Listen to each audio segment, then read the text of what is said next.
नमस्कार दोस्तों, आज हम इस वीडियो में मेंसुरेशन के प्रश्न करवाएंगे और जितने भी सवाल रेलवे एनटीपीसी में अभी तक पूछे जा चुके हैं सभी सवालों को इस वीडियो पे देखेंगे। चलिए दोस्तों, यहाँ पर पहला सवाल देखिए, लिखा हुआ है दो समरूप त्रिभुजों का क्षेत्रफल 169 सेंटीमीटर स्क्वायर है और 121 सेंटीमीटर स्क्वायर है।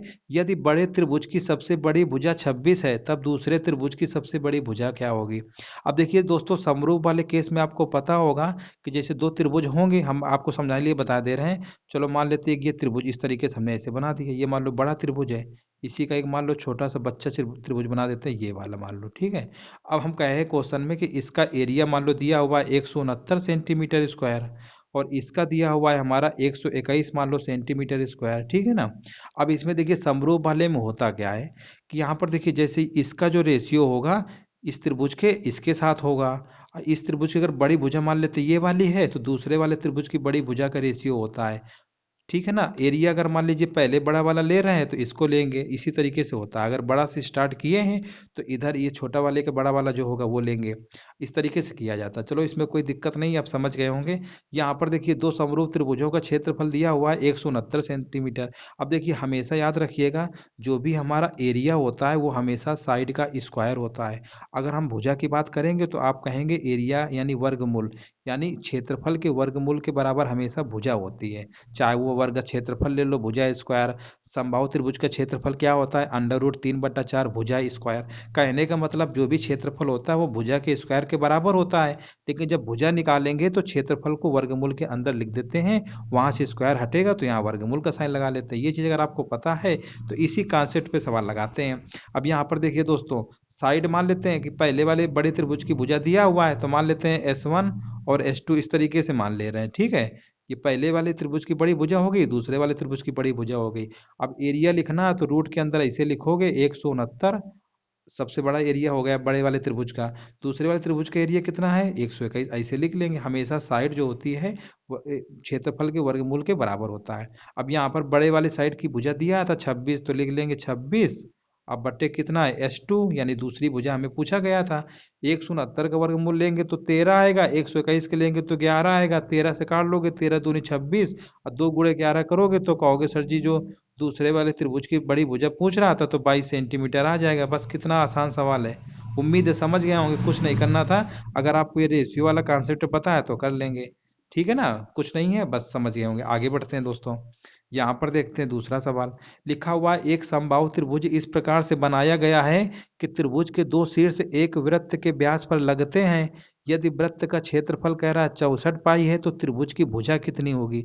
अब देखिए कितना आसान है, समबाहु त्रिभुज कह रहा है तो पहले एक ऐसा करो, एक समबाहु त्रिभुज ऐसे हम बना ले रहे हैं, ठीक है। ये समबाहु त्रिभुज मान लो इस प्रकार से बनाया गया त्रिभुज के दो शीर्ष जो है वृत्त के व्यास पर। अब देखिए ऐसा करते हैं, इसको ऐसे बनाते हैं इस तरीके से, तो ये हमारा वृत्त हो जाएगा। और त्रिभुज का शीर्ष जानते हो एक कोना होता है, ये वाला एक ये मान लो है, एक ये व्यास पे देखो मिल रहा है, ठीक है ना। ये मान लो वृत्त का व्यास हो गया और ये हमारे सब भुजाएं क्या होती हैं, समबाहु त्रिभुज में बराबर होती हैं। अब आगे देखो, लिखा हुआ है वृत्त का क्षेत्रफल। अच्छा बताओ, वृत्त का क्षेत्रफल कौन नहीं जानता। वृत्त का क्षेत्रफल पाई आर स्क्वायर होता है और ये क्वेश्चन में दिया है 64 पाई के बराबर है। पाई से पाई काट लो, आर बराबर कितना जी 8 सेंटीमीटर। अब आर हमको रेडियस मान लो पता चल गया है, ठीक है ना। त्रिभुज की भुजा पूछ रहा है, कोई दिक्कत नहीं है। तो ये बताओ हमको रेडियस आधा होता है यहाँ से सेंटर से इतना दूरी तक, ये अगर 8 है तो पूरा कितना होगा, तो आप कह देंगे 16 होगा, क्योंकि व्यास हमेशा त्रिज्या का डबल होता है। ये अगर 16 है तो यही समबाहु त्रिभुज की भुजा है, तो यहाँ 16 हुई जाए, यहाँ 16 हुई जाए। तो पूछ कर रहा था, कह रहा त्रिभुज की भुजा कितनी होगी, तो हम बता देंगे त्रिभुज की भुजा कितनी हो जाएगी, 16 सेंटीमीटर हो जाएगी। बिल्कुल सिंपल प्रश्न था, चलो समझ गए होंगे। आगे देखते हैं, यहाँ पर देखिए तीसरा नंबर लिखा हुआ है एक त्रिभुज का परिमाप 100 सेंटीमीटर है। यदि इसकी दो भुजाएं बराबर हैं और तीसरी भुजा बराबर भुजाओं से 10 अधिक है तो तीसरी भुजा की लंबाई कितनी होगी। अब यहाँ पर देखो एक त्रिभुज है तो हम इस तरीके से चलो बना लेते हैं। एक त्रिभुज समझाने के लिए आपको बता रहे हैं, ये दो भुजाएं कह रहा है बराबर है, तीसरी भुजा मान ले रहे हैं ये वाली है। तो कह रहा तीसरी भुजा जो है बराबर भुजाओं से 10 अधिक है। अगर मान लो ये x है, यहाँ x है, तो ये कितना रही होगी, x+10 रही होगी।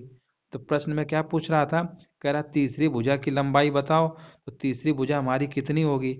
अब यहाँ पर देखो, अगर मान लो तीसरी भुजा अधिक है, ठीक है, तो यहाँ पर अगर हम मान लेते हैं 30 वाला ऑप्शन ले लेते हैं, पहला वाला।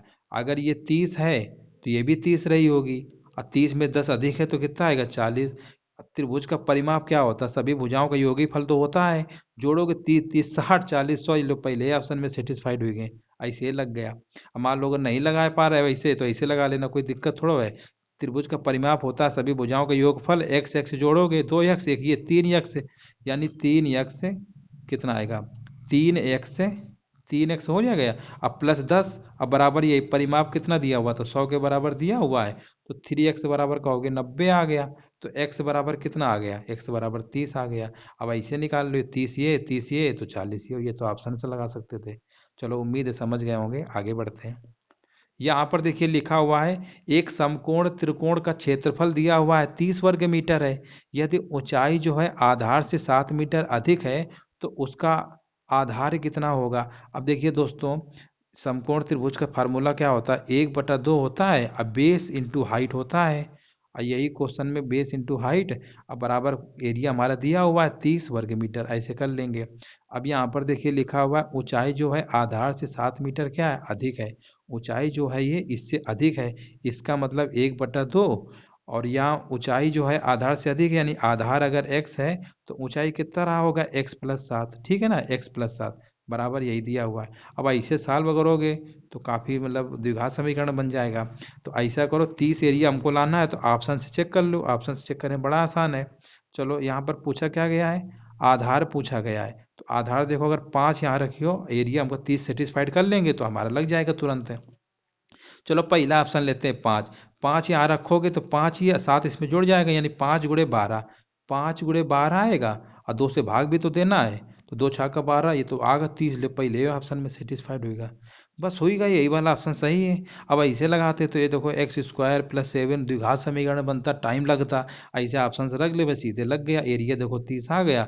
इसका हमारा आंसर सही है, पहला वाला हो गया। आगे बढ़ते हैं। अब यहाँ पर देखिए बहुत ही सिंपल सवाल पूछ लिया है, एनटीपीसी का पूछा गया है यदि एक समबाहु त्रिभुज की भुजा 4 यूनिट है तो उसका क्षेत्रफल कितना होगा। अब बताओ समबाहु त्रिभुज का क्षेत्रफल किसको नहीं पता, √3/4। अब भुजा स्क्वायर होता है तो भुजा तो 4 यूनिट दे ही रहे हैं, 4 से 4 काट लो, कहियो सर जी 4√3 आगा, बस यही वाला ऑप्शन देख लो कहाँ लिखा है, ऑप्शन नंबर दूसरा हो गया, बस हो गया। आगे बढ़ते हैं। यहाँ पर देखिए पूछा गया है एक त्रिभुज का क्षेत्रफल ज्ञात करिए जिसकी भुजाएं 5 12 13 हैं। अब देखिए दोस्तों ये ट्रिपलेट है, जिस समकोण त्रिभुज की जिसे होता है ना ये त्रिभुज, उसकी ट्रिपलेट होती है 5 12 13 3 4 5 इस तरीके से होती हैं। तो अभी हमने लास्ट में उसको एक ट्रिपलेट लिख दिया है, 9 ट्रिपलेट हैं दोस्तों, इंपॉर्टेंट हैं, उनको याद कर लीजिएगा। परीक्षाओं में अगर आपको याद रहेगा तो जल्दी सवाल लगा लेंगे। सबसे आखिरी में आपको मिलेंगी ट्रिपलेट की पेज, उसी से आप याद कर लीजिएगा। अब यहाँ पर देखिए हमें पता है ये समकोण त्रिभुज क्या है, समकोण त्रिभुज कैसे बनाते हो, ऐसे बनाते हो, कर्ण यानी सबसे बड़ी भुजा होगी 13 होगी, ये मान लो 5 है तो 12 है, कोई भी 12 5 में हो जाए कोई दिक्कत नहीं, कर्ण हमारा फिक्स है 13 होगा। ये अब ये हमको पता ही है, इसका क्षेत्रफल क्या होता है 1/2, आधार कितना है 12, ऊंचाई कितना है 5, 2×6 = 12 और 6×5 कितना आ गया 30, बस हो गया 30 वर्ग सेंटीमीटर। देखो कहाँ लिखा हुआ है, ऑप्शन नंबर तीसरा हो गया। इस तरीके से ट्रिपलेट पता है जल्दी लग जाएगा। आगे देखते हैं। यहाँ पर देखिए लिखा हुआ है एक त्रिभुज का क्षेत्रफल दिया हुआ है 456 वर्ग सेंटीमीटर, इसकी ऊंचाई दिया है, आधार की लंबाई पूछ रहा है, कोई दिक्कत थोड़ा हुआ है। देखो त्रिभुज का क्षेत्रफल क्या होता है 1/2, आधार होता है, बेस और हाइट, हाइट तो क्वेश्चन में 24 दे ही रहे हैं, बराबर किसके है 456 के बराबर है, 2 से काट लो 12 आएगा, 12 3 कितना होता है 36, और 12 8 96, यानी इस प्रश्न का आंसर कितना आ जाएगा 38 आ जाएगा, 38 सेंटीमीटर, बस हो गया। चलिए आगे देखते हैं, बहुत ही सिंपल प्रश्न है, सभी रेलिवेंट डीपीसी में पूछे गए हैं।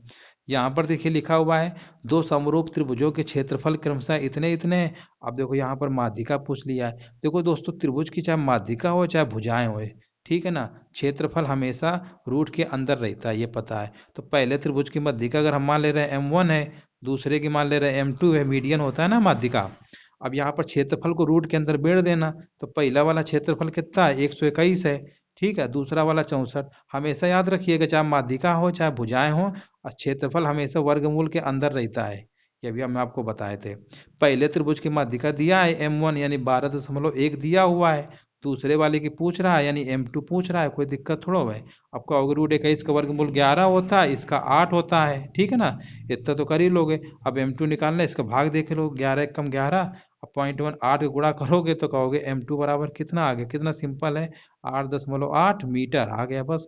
यही ऑप्शन नंबर कौन सा है, तीसरा वाला है, लो लग गया। कितना आसान है, आगे बढ़ते हैं। यहाँ पर देखिए एक और सवाल है, लिखा हुआ है एक समकोण त्रिभुज में कर्ण जो है लंबवत भुजा से 4 सेंटीमीटर अधिक है, जो कि आधार से 4 सेंटीमीटर अधिक है, लंबवत भुजा की लंबाई बताइए। दोस्तों ये सवाल इस टाइप के जब आते हैं परीक्षा में तो बहुत लोग गलत कर देते हैं, लेकिन ऐसे सवाल लोग हमेशा ऑप्शन से लगाया करिए। अभी हम बता रहे थे कैसे समकोण त्रिभुज कह रहा, चिल्ला चिल्ला के समकोण त्रिभुज ऐसे बना लो पहले। आगे लिखा है समकोण त्रिभुज में जो कर्ण है, कर्ण मान लो तो ये है, ये क्या होता है, ये कर्ण होता है मान लेते हैं, ठीक है ना। ये क्या होता है, लंब होता है, ये हमारा आधार होता है, ठीक है ना। ये 90 डिग्री कोण होता है, ये तो जानते ही होंगे।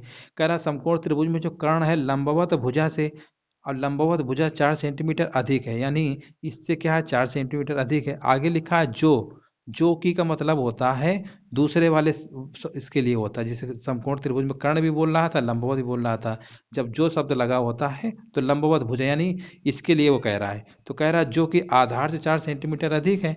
अगर हम आधार मान लेते हैं एक्स है, तो लंब कितना हुई जी, 4 सेंटीमीटर। क्योंकि देखिए पहले हम इसको किए हैं लास्ट से शुरुआत, क्योंकि पहली कंडीशन में बोल रहा था कर्ण जो है लंब से है, तो पहले हम आधार में पहुंचे, आधार से पहले लंब का पता कर लिया कि प्रश्न में आधार से लंब कितने गुना है, फिर लंब से कर्ण है, ठीक है ना। हमने लास्ट से शुरू किया है, समझ गए होंगे। जो का मतलब होता है लंबवत भुजा से, इसका मतलब आधार अगर x है तो लंबवत भुजा से 4 सेंटीमीटर अधिक है, जो कि आधार से 4 सेंटीमीटर, जो कि आधार का मतलब लंबवत जो है, ये लंब जो है आधार से कह रहा 4 सेंटीमीटर अधिक है। अब पहली लाइन में पढ़ो, लिखा है समकोण त्रिभुज में जो कर्ण है, अब कर्ण जो है लंब यानी लंब से 4 सेंटीमीटर अधिक है, x प्लस 4 तो लंब हो ही चुका है, यानी x प्लस 8 हो जाएगा बस।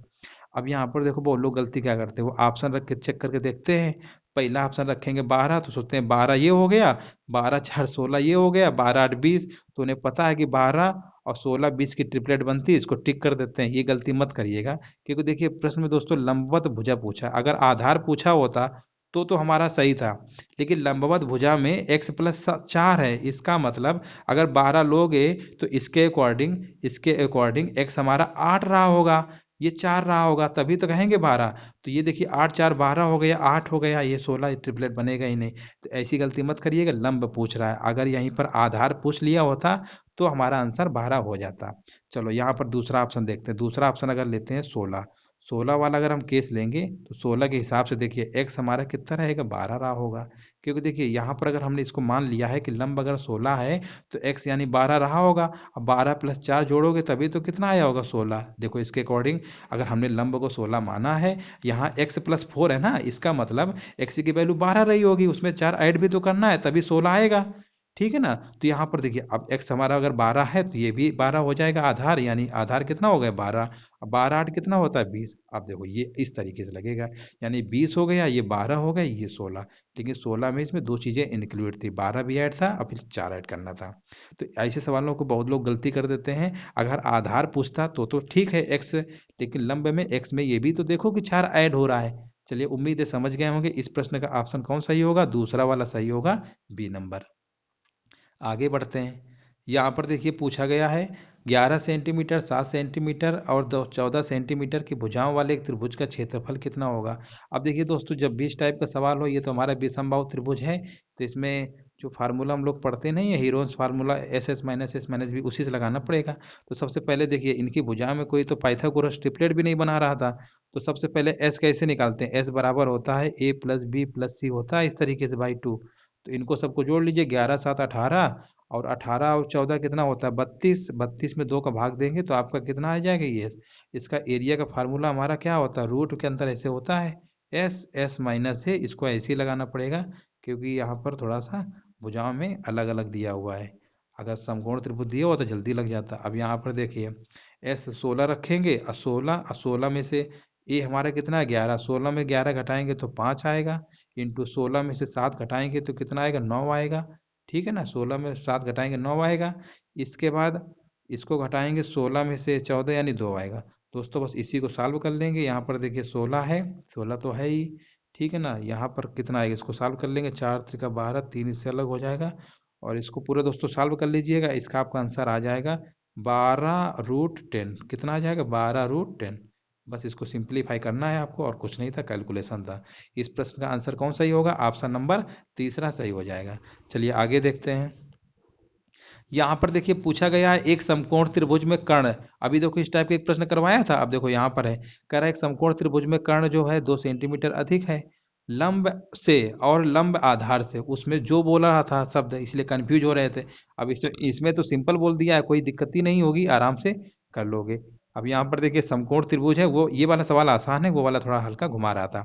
एक समकोण त्रिभुज में कर्ण जो है 2 सेंटीमीटर अधिक है। किससे अधिक है? लंब से अधिक है। लंब तो ये वाला होता है, ये क्या होता है? लंब होता है। ये लंब होता है, ये आधार होगा। ठीक है, अगर ये 90 डिग्री है तब इसके हमेशा समकोण के सामने वाली भुजा हमेशा कर्ण होती है। ठीक है, तो ये आपको पता होगा। अब कह रहा है त्रिभुज में कर्ण जो है लंब से 2 सेंटीमीटर अधिक है, और लंब कह रहा है आधार से 2 सेंटीमीटर। लास्ट वाले पॉइंट से पहले स्टार्टिंग करेंगे हम। तो पहले देखिए, और लंब आधार से यानी ये एक्स रहा होगा, ये कितना रहा होगा? 2 सेंटीमीटर अधिक है, यानी x+2 रहा होगा, ये x रहा होगा। अब कह रहा है कर्ण जो है लंब से, यानी यहाँ पर लंब के कर्ण कितना रहा होगा? 2 इससे भी अधिक है, यानी x+4 रहा होगा। अब यहाँ पर देखिए आधार की लंबाई पूछ रहा है, तो अब दिक्कत नहीं होगी। अब ऑप्शन में जो भी सेटिस्फाइड कर गया वैसी से लग जाएगा। चलो यहाँ पर 6 वाला लेते हैं, पहला ही ऑप्शन तो 6 होगा, इसके हिसाब से 6 होगा, फिर ये 8 होगा, ये 10 होगा। 6 8 10 की ट्रिपलेट अगर आपको पता है तो कर लेंगे। ठीक है ना, ये 3 4 5 वही होती है, 3 4 5 का डबल कर दिया गया तो 6 8 10 आ गया। ये ट्रिपलेट होती है, बिल्कुल होती है। इसका मतलब यही वाला हमारा ऑप्शन पहला वाला ही सही हो जाएगा। दोस्तों अभी ट्रिपलेट आपको लास्ट में हमने दिया है, लगभग 9 ट्रिपलेट हैं, उनको याद कर लीजिएगा। अगर आपको याद रहेंगी तो जल्दी आपके सवाल लग जाएंगे। आगे देखते हैं 12 नंबर। लिखा हुआ है 16√3 वर्ग यूनिट के क्षेत्रफल वाले एक समबाहुभुज त्रिभुज के लिए उसके अंतर्वृत्त और परिवृत्त की त्रिज्याओं का अनुपात ज्ञात करिए। दोस्तों याद रखिएगा, जब भी कभी वो सवाल में पूछ ले अंतर्वृत्त और परिवृत्त की त्रिज्याओं का अनुपात बताइए। ठीक है ना, वैसे तो आपको पता होना चाहिए कि परिवृत्त जो होता है समबाहु त्रिभुज का, उसका त्रिज्या होती है ज़्यादा, अंतर्वृत्त की हमेशा कम होती है। ठीक है, वैसे देखो इसको लगाने की ज़रूरत नहीं, अगर आपको याद है तो कर लोगे। वैसे देखो अंतर्वृत्त की अगर हम बात करते हैं, अंतर्वृत्त की, ठीक है, और परिवृत्त की, इनका जो त्रिज्याओं का जो अनुपात होता है, हमेशा याद रखिएगा 1:2 होता है। हमेशा 1:2 होता है। इसके क्षेत्रफल ये जो दिया है इससे कोनो मतलब नहीं है, क्योंकि देखो अंतर्वृत्त की त्रिज्या आपको पता होगा क्या होती है? क्या होती है? a/2√3 होता है। ठीक है, और इसका होता है a/√3, a/√3। अब इसी को देखिए, अंतर्वृत्त की त्रिज्या हमारी ये है, ठीक है ना, तो ये √3 है। ठीक है, अब इसको दोस्तों अगर सॉल्व कर लेंगे तो आपको निकल आएगा। अब यहाँ पर देखिए √3 से √3 कट ही जाएगा, ए से ए भी कट गया, तो यही हमारा 1:2 हो जाता है। अब यहाँ पर अगर मान लीजिए इससे एरिया का साइड निकालोगे भी तो क्या मतलब है, बाद में तो कट ही जाएगा ना, कोई दिक्कत ही नहीं है, दोनों जगह एरिया बराबर रहेगा। तो आपको सीधे याद होना चाहिए, बिल्कुल कोई इसमें कठिन नहीं है। ठीक है ना, तो इसका अनुपात क्या होगा? 1:2 होगा। अगर मान लो प्रश्न में पूछ लेता है परिवृत्त और अंतर्वृत्त की त्रिज्याओं को, तो 2:1 याद रखिएगा, जो नंबर बड़ा होता है उसी को हम कहाँ लिखते हैं? उसको पहले लिखेंगे बड़ा वाला, और छोटा वाला बाद में। अंतर्वृत्त छोटा है, इन्हें 1 पहले आएगा, बाद में 2 आएगा। चलो उम्मीद है समझ गए होंगे। चलिए आगे बढ़ते हैं। यहाँ पर देखिए अगला सवाल लिखा हुआ है एक समांतर चतुर्भुज की ऊंचाई 7 सेंटीमीटर तथा क्षेत्रफल दिया हुआ है 161 सेंटीमीटर है। इसके आधार की लंबाई ज्ञात करिए। अब देखिए समांतर चतुर्भुज का क्षेत्रफल सबको ही जानता है, बेस इंटू हाइट होता है, यानी आधार गुणे ऊंचाई। अब देखिए याद रखिएगा, समांतर चतुर्भुज में 1/2 मत लगा दीजिएगा, वो हमेशा समकोण त्रिभुज का होता है 1/2 आधार गुणे ऊंचाई। समांतर चतुर्भुज का सीधे होता है आधार गुणे ऊंचाई। यही प्रश्न में तो दिया हुआ है 161, और कुछ दिया है क्या? ऊंचाई दिया है, तो चलो बेस है, और ऊंचाई 7 दे रहा था, 161 के बराबर है, 7 से काट लो, 7 दूनी 14, 7 त्रिक 21, यानी आधार कितना आ जाएगा? 23 सेंटीमीटर। कहाँ लिखा हुआ है? ऑप्शन नंबर इसका दूसरा सही हो जाएगा। उम्मीद है समझ गए होंगे। आगे बढ़ते हैं। यहाँ पर देखिए लिखा हुआ है एक समलंब का क्षेत्रफल दिया हुआ है 18 वर्ग सेंटीमीटर, इसकी ऊंचाई और आधार क्रमशः दिया हुआ है। आधार के समांतर भुजा की लंबाई बताइए। अब ये बताइए, देखिए समलंब का क्षेत्रफल अगर आपको पता है तो कैसे निकाला जाता है? देखो समलंब का, इसका हम फार्मूला लिख दे रहे हैं, 1/2 होता है। अब b1 + b2 का मतलब होता है उनके जो समांतर भुजाएं होती हैं उन्हीं का योगफल इंटू हाइट होता है। ठीक है, ये होता है फार्मूला। और इसका एरिया दिया है क्या? यही 18 के बराबर दिया हुआ है, बस कोई दिक्कत थोड़ा, 1/2 लिखिए, कोई ना कोई तो दिया होगा। देखो कह रहा ऊंचाई और आधार क्रमशः है, इसका ये मतलब हुआ ऊंचाई तो 3 हो गई और एक भुजा अच्छा दे रहे हैं आधार वाली, दूसरी वाली पूछ रहे हैं, कोई दिक्कत नहीं है। तो एक ऐसे लिख लो, चाहे लिख लो, कोई दिक्कत नहीं, चलो B2 लिख ले रहे हैं, इसमें कोनो दिक्कत नहीं है। तो 5 लिख ले रहे हैं, एक मान लेते हैं 5 है और ऊंचाई दिया है, ऊंचाई कितना है 3 है, और ये बराबर 18 के दिया था, तो छंग कितना आएगा 18 आएगा। अब ये दो का मल्टीप्लाई इधर कर दोगे तो कहोगे सर जी B1 बराबर कितना आएगा, दो छः का 12, 12 में से 5 घटा दोगे तो कहोगे 7 होगा, बस हो गया। तो दूसरे आधार के समांतर भुजा की लंबाई पूछ रहा है तो कितना हो जाएगा 7 सेंटीमीटर। चलिए उम्मीद है समझ गए होंगे, कुछ भी नहीं था, बहुत ही सिंपल थे दोस्तों। ये पार्ट 1 है, अभी और भी क्वेश्चन है वो पार्ट 2 में कराएंगे। और दोस्तों जो हम ट्रिपलेट की बात कर रहे हैं, देखो ये सब लिखा है ट्रिपलेट, इसको बढ़िया से याद कर लीजिए, सब समकोण त्रिभुज में आ जाते हैं सवाल इस टाइप के, तो आप अच्छे से रिवाइज कर लीजिएगा। ये सारी ट्रिपलेट आपकी लिखी हुई हैं, ठीक है ना। ये देखिए 3 4 5 की, 5 12 13, 7 24 25, 8 15 17, 9 40 41, 11 60 61, 12 35 37, 16 63 65 और 20 21 29। तो दोस्तों ट्रिपलेट है, इनको अगर याद रहेगा तो आप जल्दी से कर लेंगे। अगर वीडियो दोस्तों अगर वाकई में अच्छा लग गया हो तो सभी लोग लाइक शेयर भी कर दीजिए, कहने का इंतजार मत किया करिए। और जो लोग नए हैं चैनल को सब्सक्राइब करके अपना सपोर्ट जरूर दें, ताकि हम आपके लिए और अच्छे अच्छे वीडियो बना सकें। दोस्तों वीडियो देखने के लिए धन्यवाद।